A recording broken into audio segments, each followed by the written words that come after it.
Arab Saudi, MBS singkirkan Wahabi dan mendorong peradaban Arab. Tersebar di media, putra mahkota Kerajaan Arab Saudi, Pangeran Muhammad bin Salman atau MBS, yang secara tegas menyatakan bahwa ajaran Wahabi tidak perlu diikuti lagi. Dia menyatakan dalam sebuah acara wawancara televisi yang dipandu oleh Abdullah Al-Mudaifer yang menyentak Arab Saudi, sekaligus menyejukkan bagi warga Saudi yang menginginkan perubahan kehidupan sosial dan kenegaraan terkait dengan hak asasi manusia dan hak perempuan.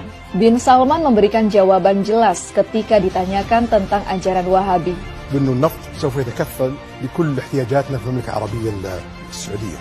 Ketika kita berkomitmen untuk mengikuti ajaran ideologi tertentu atau cendekiawan tertentu, ini berarti kita mendewakan manusia. Bin Salman menambahkan, tidak ada aliran pemikiran yang tetap dan tidak ada orang yang sempurna. Kita harus terlibat dalam interpretasi teks-teks Al-Quran yang berkelanjutan dan hal yang sama berlaku tradisi-tradisi yang diajarkan Nabi. Lebih lanjut, MBS memberikan pencerahan yang sangat jelas tentang Al-Quran dan tradisi yang diajarkan Nabi sebagai pedoman yang mengedepankan kemanusiaan. MBS menyatakan bahwa dunia mengikuti hukum yang jelas yang mengatur kehidupan manusia.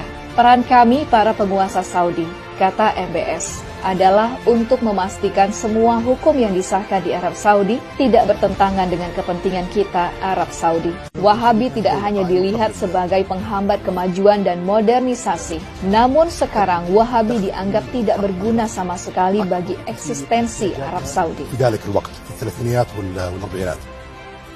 Kegelisahan Arab Saudi terhadap Wahabi dipicu oleh 3 kegelisahan. Pertama, hilangnya peradaban asli Arabia dengan berbagai fatwa Wahabi yang bertentangan dengan kemanusiaan. Kedua, oleh geopolitik internasional yang tidak lagi membutuhkan Wahabi. Ketiga, modernisasi dan internet yang mengubah pandangan warga Saudi sebagai warga negara. Khalid Al-Dakhil, sejarawan dan intelektual Arab Saudi menyebut dengan jelas, Wahabi mengajarkan orang Saudi menjauhi sejarah negara yang jauh lebih besar dari sekedar Wahabi. Khalid Al-Dakhil dalam podcast bersama Abdur Rahman Abu Mali menyatakan, kita belum belajar sejarah negara kita Arab Saudi. Kita hanya diajarkan kata-kata penulis sejarah ajaran Wahabisme, Ibnu Ghanam dan Ibnu Bashar.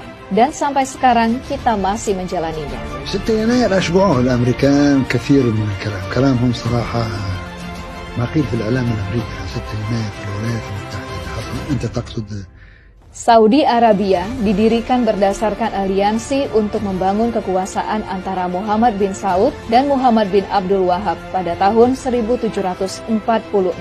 Bin Saud mendapatkan kekuasaan sebagai Raja Jazirah Arab. Muhammad bin Abdul Wahab menjadi juru stempel legitimasi kekuasaan bin Saud dengan menggunakan isu agama.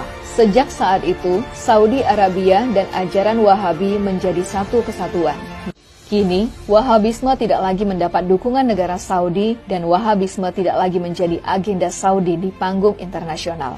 Di dalam negeri Saudi, Wahabisme kehilangan seluruh kekuatan ideologi dan politiknya karena polisi syariah yang sangat menakutkan dan kejam telah dibubarkan.